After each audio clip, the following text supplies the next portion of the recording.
Ich hocke hier mit dem Adrian Lehmann. Du bist Professor an der Uni Bern und beschäftigst dich mit der Soziolinguistik. Wir fangen gerade an mit dem Weg in die Sprachwissenschaften. Was hat denn bei dir das Interesse an Sprachen geweckt? Ich muss überlegen. Ich habe schon während der Gymnasiezeit immer ich glaube, es ein Gehör für so kleine lautliche Unterschiede. Mhm. Also so in der Regel, wenn jemand anders redet, als wo ich bin aufgewachsen in Zofingen, mich hat es immer schon recht fasziniert, einfach so die Unterschiede zwischen Leuten, aber auch Unterschiede zwischen Regionen. Und ich habe schon immer auf eine Prüfung mit dem Pamir aufgesetzt lernen. Also ich bin auch sehr so geräuschsensibel. Ja. Und das haben wir irgendwie so ein bisschen auf die Bahn geleitet oder getrieben, habe ich das Gefühl. Mhm.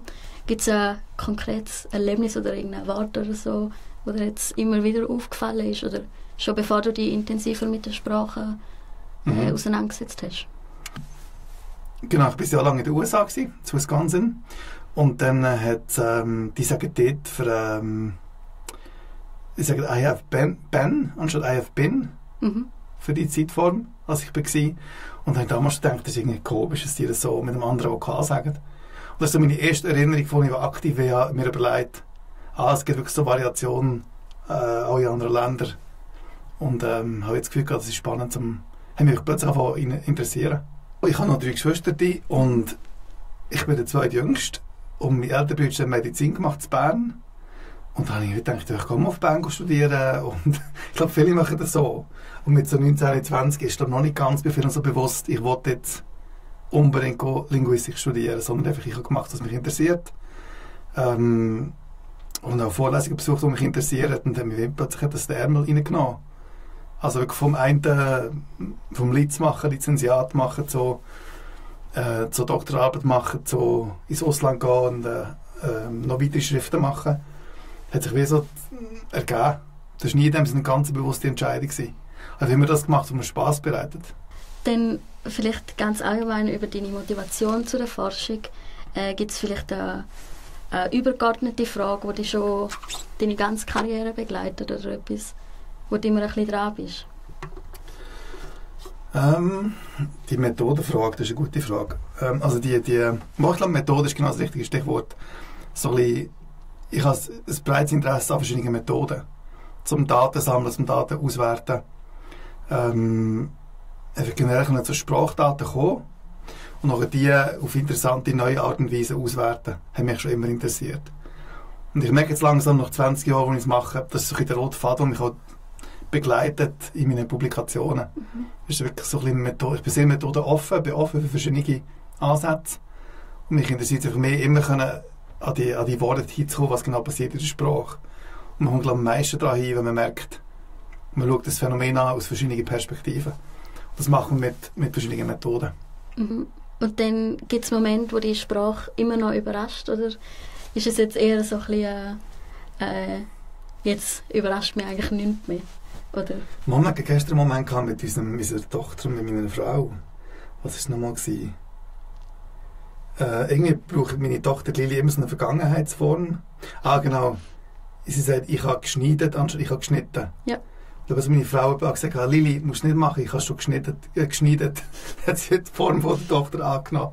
Und ich gedacht, krass, es ist so wie ein Fehler, den meine Frau aufgeschnappt hat von meiner Tochter, die 4 ist.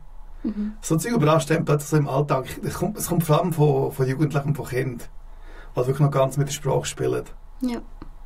Ich habe einen Artikel gelesen von dir zu den Gewohnheiten vom Busfahren, also zum Begrüßen und Verabschieden. Habe ich dir da geschickt? Das weiss ich gar nicht mehr. Ja, genau. Eben zu den Gewohnheiten zum Begrüßen und Verabschieden, beziehungsweise auch sich bedanken bei der Busfahrerin oder beim Busfahrer. Und von außen betrachtet kann ich mir vorstellen, dass es recht banal wirkt oder vielleicht nicht direkt verstanden wird, wieso dass man so etwas untersucht. Und dann wollte ich dich fragen, wieso so eine Studie eben dann gleich relevant ist oder wieso dass es sich lohnt, so etwas Alltägliches in Betracht zu nehmen und zu erforschen. Das ist eine gute Frage. Also ich habe das Gefühl, es ist so etwas, wo die Leute merken, also wenn sie ins Oberland gehen zum Beispiel und sie fahren mit dem Bus nach Simon Boschi, tun ziemlich sicher auch die Leute sich bedanken beim Buschauffeur, wenn sie aussteigen oder Tschüss rufen, was sie statt machen würden. Und wir wollen schauen, wie ist das irgendwie, welche Faktoren spielen da eine Rolle. Also spielt es eine Rolle erstens, wo man ist, also Stadt versus Land. Spielt es eine Rolle, wie viele Leute aussteigen? Spielt es eine Rolle, das Geschlecht von der Person, die aussteigt? All diese Sachen. Einfach mal probieren aufzuschlüsseln, wie kann man das erklären, das Verhalten. Und warum machen wir das? Einfach weil es halt wie etwas aussagt über die Art und Weise, wie wir miteinander umgehen. Es ist ein bisschen wie ein Seismograph, wo man wie merkt, die Leute sind sich da so vertraut oder eben nicht so vertraut. Und wenn man halt auf dem Land ist, merkt man sehr schnell, die Leute kennen sich, kennen vielleicht den Buschauffeur. Und es geht mehr darum, einfach etwas zu erklären, was, glaube ich, bei vielen Leuten auffällt. Bis so Dialektvariation ist bei vielen Leuten das Thema. Wenn man an Aperos geht, kommt schnell mal die Frage, von wo kommst du? Oder, ich glaube, du kommst aus dem Appenzeller, keine Ahnung von wo. Und wenn wir das im Prinzip ein bisschen anzapfen, das Interesse, das die Leute haben, und was mich auch selber interessiert, herauszufinden, für ein Rätsel lösen. Wenn man nachher herausfindet, aha, der Faktor jetzt statistisch spielt die grösste Rolle, kann das am meisten erklären, wenn jemand sagt Tschüss oder Danke am Buschauffeur. Ja. Für ein Rätsel lösen. Und um noch ein bisschen aus dem rauszoomen, du hast ja auch schon in einem grösseren Rahmen geforscht oder auch Deutschland und Österreich mit einbezogen oder in anderen Ländern. Gibt es etwas, was dir da beim einen besser gefällt wie beim anderen oder etwas, was dich vielleicht eher bewegt? Oder? Ich finde es eigentlich immer spannend, wenn man andere Sprachen auch noch anschaut. Wenn man nachher oft das Gefühl hat, das ist ein typisch Schweizer Phänomen, dass jetzt irgendwie, keine Ahnung, gewisse Formen sich dominant ausbreiten. Aber wenn man nachher Holländisch anschaut, oder Deutsch in Deutschland oder England in Großbritannien, merkt man nachher sehr schnell, aha, die Prinzipien findest du in ganz vielen Sprachen. Dass es eine Vereinheitlichung gibt, dass Mobilität eine Rolle spielt, dass sicher junge Leute Sprachwandel antreiben. Es tut wie dieses Argument nochmal oder deine Aussage nochmal verstärken. Wenn du merkst, hey, ich finde das genau in anderen Sprachen eben auch. Und ich finde es eine schöne, so eine Art der Validierung von der eigenen Forschung. Und man merkt, hey, es ist nicht etwas, was nur in der Schweiz gibt, sondern es gibt es auch in ganz anderen Sprachen eben auch. Und ich finde es wichtig auch, dass man mal über den Tellerrand hineinschaut, nicht nur das Deutsche anschaut, sondern auch andere Sprachen mit einbezieht. Wenn wir uns gerade auch noch vielleicht ein bisschen mit etwas Aktuellem befassen oder einen Blick in die Zukunft werfen, was sind denn Entwicklungen oder Themen, die dich gerade akut beschäftigen? Wir hatten vor 2 Wochen einen Workshop in Hannover zu KI in der Dialektologie, wo es darum geht, zu schauen, wie können wir so neue Tools brauchen, um eben erstens Daten gewinnen, durch so Surveys zum Teil schon automatisiert machen, also Befragungen. Und halt vor allem die ganze Datenaufbereitung mit KI machen. Also zum Beispiel jetzt kannst du ideal sagen wir 5 oder 10 Jahre, hast du so wie ein Podcast-Interview jetzt wie das. Und du kannst noch das Rohmaterial reinspeisen und dann du sagst im Prinzip, hey, mach es irgendwie zugänglich verleihen, du Sachen rauspicken, die emotional spannend sind für die Leute. Und das wird automatisch so eine Voranalyse machen vom Podcast. Das wird in 5 Jahren sicher möglich sein. Also wenn ihr jetzt noch im Kurs noch händisch Zeug rausschneiden, das wirst du automatisieren 5 Jahre spätestens. Gibt es etwas, was du findest, das sollte sich unbedingt ändern in den nächsten Jahren? Oder? Jetzt in Bezug auf Forschung oder was? Ja, also in der Linguistik. Ich finde einfach generell mehr zusammenarbeiten. Also ein bisschen wegkommen von dem Denken von ich bin jetzt Germanist, ich arbeite nur zu Deutsch. Ich bin jetzt Englisch, ich arbeite nur zu Englisch. Wir arbeiten nicht alle mit Sprache. Und ich finde es einfach schön, den Gedanken zu haben, wir können so viel voneinander profitieren. In der Forschung und in der Lehre. Das wünsche ich mir noch, dass es mehr auch einen Austausch gibt und mehr einfach auch ein bisschen weg von dem Disziplinen-Denken und Sprachen-Denken. Mhm. Und konkret noch zu deiner Arbeit, gibt es etwas an deiner Arbeit, das dir besonders viel Freude macht? Oder hast du vielleicht gerade auch ein Projekt, wo du mega stolz drauf bist? Im Moment habe ich ein Projekt am Laufen mit dem Inselspital, wo wir anschauen, so ein bisschen Kommunikation im Notfallsetting, wo es darum geht, es gibt erst recht so eine Fehldiagnosequote im Notfall, weil halt alles recht schnell muss gehen, man nicht viel Zeit für die Abklärungen.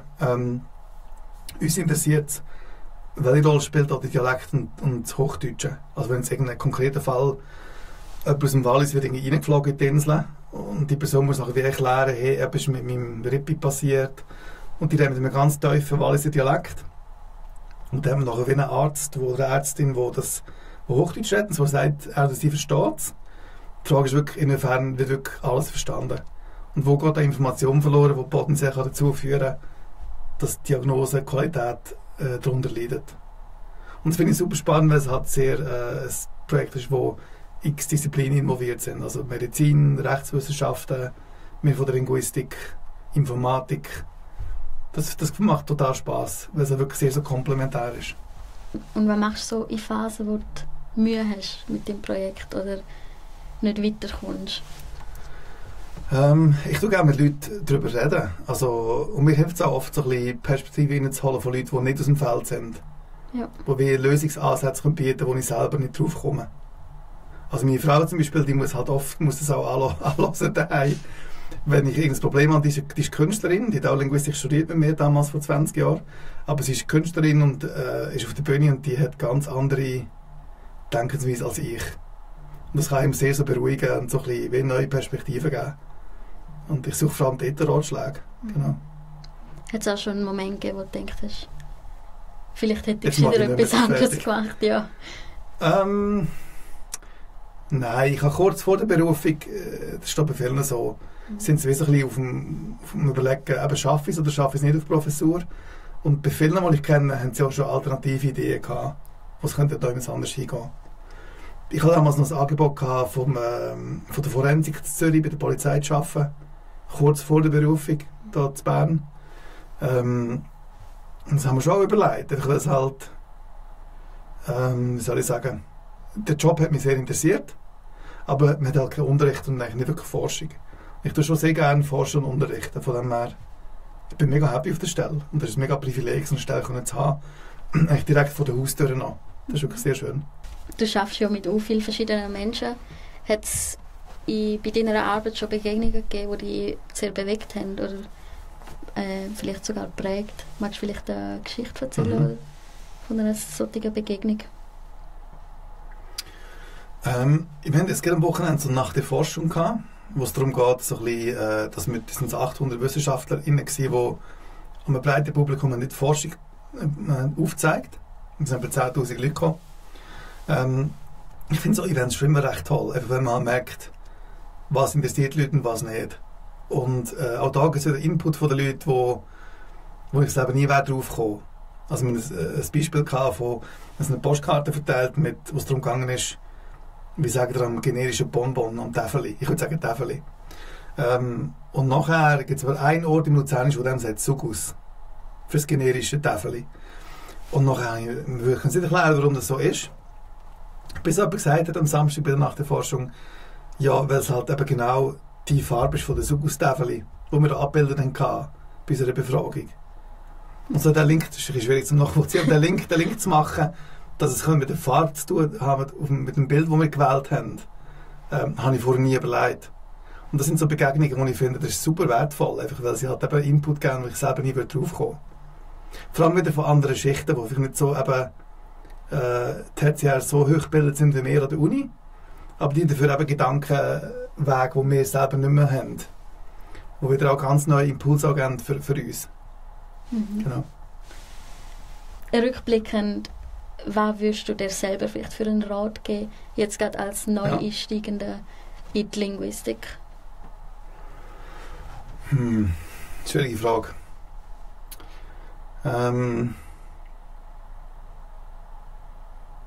Ich glaube, man nicht viel anders machen. Ich habe wirklich das Gefühl, ich bin immer dann nachgegangen, was mich interessiert hat. Ich habe nicht in dem Sinn kalkuliert, hey, ich will jetzt noch hier noch studieren und hier noch das Doktorat machen und hier noch dort habilitieren. Die Habil ist so die Schrift nach dem Doktorat. So ich habe das gemacht, das hat sich einfach so ergeben. Und ich habe das Gefühl, wenn man nachher das macht, längerfristig, kann man nachher wird plötzlich der Weg irgendwie klar, wo man einschlagen will und wo es soll durchgehen. Viel mehr so, als ob wenn man manchmal sich überlegt, ganz kalkuliert, wo soll ich jetzt durchgehen. Ich glaube einfach das machen, was mich interessiert und ich glaube, das habe ich bisher immer gemacht. 1, 2